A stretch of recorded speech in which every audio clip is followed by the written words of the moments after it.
그래서 뭐 건물 자체가 좀 대단히 중요하다는 이런 건 아닌데 주로 여기 오면 우리가 이제 이쪽 그 인물에 대한 얘기도 좀 할 수 있고 사당에 대한 얘기도 좀 할 수도 있어서 그렇습니다. 그래서 그 보면 지금 현재 그 퇴계성 위패가 퇴계성 돌아가시고 난 다음에 위패가 쓰여져 있는데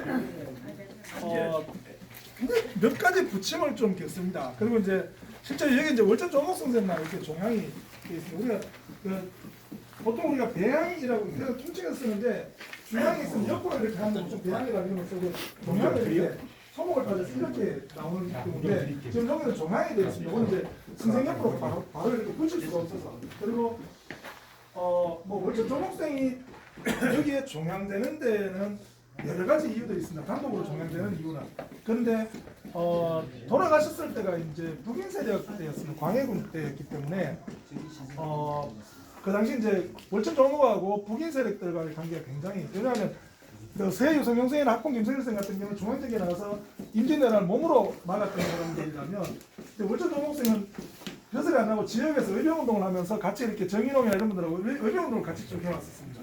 그러다 보니까 북인 세력들을 굉장히 이제 좀 신뢰했고 그래서 나중에 돌아가시고 난 다음에도 보면 그 북인 세력에서 사실 이게 이제 월천 조목생이 굉장히 강하게 이렇게 그 배양되는 그러다 보니까 이제 그 안동에서도 이제 새로운 안동 입장에서 보면 그 퇴계선을 하고 또 서해유성룡이나 학봉 김성일생을 모셔야 되는 주양서원이 하나 더 필요해집니다. 그래서 이제 그 백년사의 절터를 이렇게 해서 영경서원이라고 서원을 하나 만들고 그게 나중에 호계서원이라는 이름으로 사역을 받습니다. 그래서 호계서원이 이제 일종의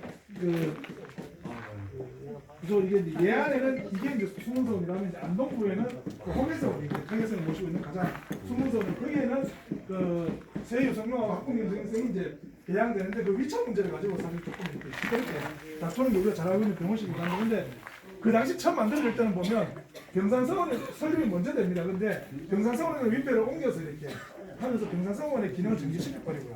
그리고 호계서원 저 학봉 김성일 선생도 지금 저기 제가 인천서원인가요? 인천서원이 원래 있었는데 그 서원의 기능을 정지시키고 그 적을 가지고 이제 해서 호계서원을 만든 서원입니다. 그리고 지금도 호계서원은 지금 국가진흥원의 뒤에 지금 다시 이렇게 복설하고 있는 지금 그게 한참 공사 중인 게 바로 그겁니다. 근데 그런 공간 인데 그러다 보니까 이제 이 그 퇴계성에 대한 저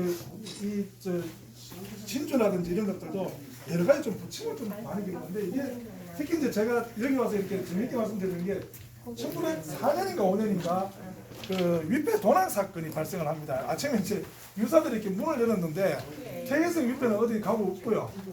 또 그 월천 조목생 위패는 땅바닥에 떨어져서 이렇게 뒹굴고 있는데 그 전날 기록에 보니까 그런 재밌는 기록이 그 전날 보니까 그 퇴계 총독께서 밤에 주무시다가 꿈을 꿨는데 일본 놈들이 뭐가 막 그 잠복대에서 왔다 갔다 큰 소리를 막 질렀답니다. 그러니까 그가 호닥닥하고 도망치는 걸 보고 놀라서 잠이 깼는데 잠 깨자마자 이제 그 급보가 날아든 겁니다. 퇴계성 위패가 도둑 맞았다고.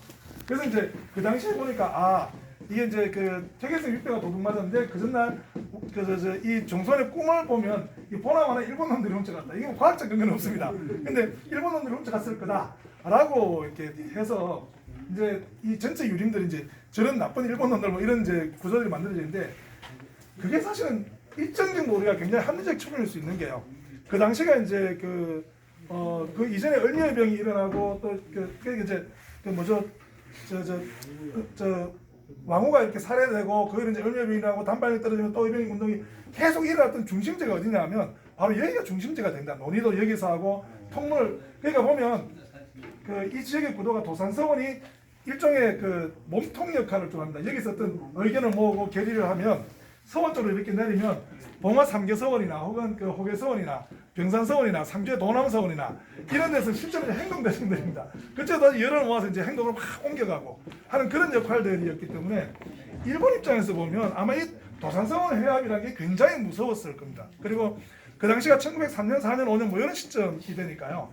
이게 이제 나라의 국망으로 계속 이어지고 있는 그런 과정들이었습니다. 그래서 아마 그런 어떤 그 기능들 때문에 일본에서 아마 퇴계선생의 위패를 그렇게 하지 않았을까라고 이렇게 생각을 하게 됩니다. 그래서 그 당시에 고종이 그 장혜원을 통해서 이제 새로 그 퇴계선 위패를 만들어서 이제 물론 이제 그걸 알리지 않고 만듭니다. 이게 일제 저것도 있고 해서 그렇게 해서 새로 만든 신조가 지금 있다고 보시면 될 겁니다. 그래서 이게 제가 그 얘기를 드리는 이유는 뭐냐면 도산서원이라는 서원들이 보면 뭐 국망의 원을 자꾸 지목되지만 실제로 굉장히 어려운 어떤 국망의 시대 여기가 이제 일종의 그 지휘본부 혹은 어떤 그 의견을 같이 모아서 어떤 회합을 만들어내는 장소 또 여기서 일정 정도 결의가 되기 시작을 하면 여기에 따라 대부분의 유생들이나 유림들이 다 움직이게 됩니다. 그래서 이 지역이 굉장히 급격한 어떤 그 독립운동 혹은 의료운동의 성지가 될 수밖에 없었던 이유가 바로 그런 이유들입니다. 그리고 목숨을 걸고라 이렇게 그 퇴계학을 실현하려고 했던 그 실천 정신들이 이제 여기서 알명하고 배양하고 회의를 해서 그 다음에 이제 그걸 실현시키는 구체적 방법으로